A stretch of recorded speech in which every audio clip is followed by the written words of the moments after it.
Brought to you by Penguin.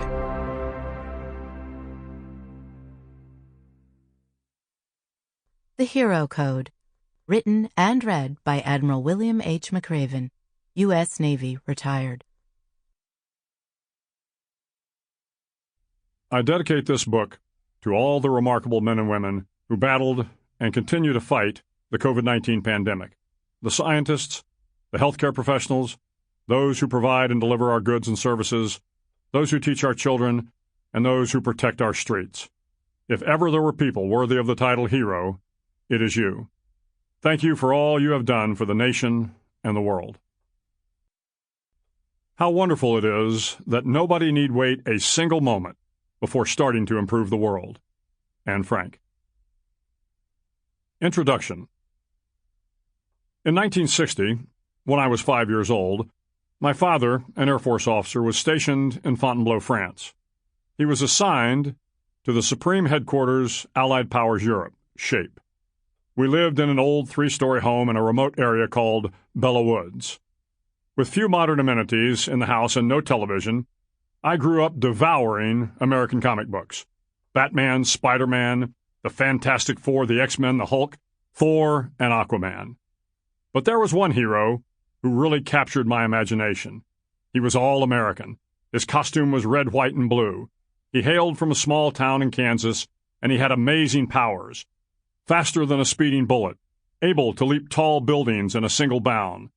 He was always rescuing women, children, and men in distress. He was the champion of the helpless and oppressed. During the war, my hero fought the Nazis, the fascists, the imperial warlords, and the fifth columnists. Partnering with American soldiers and sailors, he ventured forth in a gigantic battle for the future of democracy, and he won. He was Action Comics' Man of Steel, Superman. I so wanted to be like Superman. There was not a towel in the house that at one point wasn't a cape. I would jump from chairs, couches, tables, anything to emulate my hero. Someday, when the world was in trouble again, I knew that Superman would come to the rescue. Maybe he and I could team up. Batman had Robin. Why couldn't Superman have a sidekick? In 1963, my father received orders back to the States. My family and I traveled to Calais, France, boarded the ocean liner SS United States, and after a 4-day trip, pulled portside into New York City. No sooner had we checked into the hotel than I turned on the television.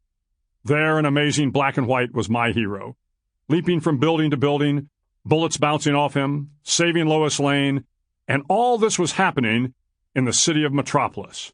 Metropolis. New York City. I was here in Metropolis. If I was here, then maybe, just maybe, Superman was here as well. Over the course of the next few days, my father and I explored the city. We went everywhere. The Empire State Building, the World's Fair, Times Square. But as we ventured through the canyons of skyscrapers, I was constantly looking upward, hoping to catch a glimpse of the Man of Steel. My father would stop occasionally and ask me if everything was all right. Sure, everything's fine. I mean, I was 8 years old, way too old to really believe in Superman.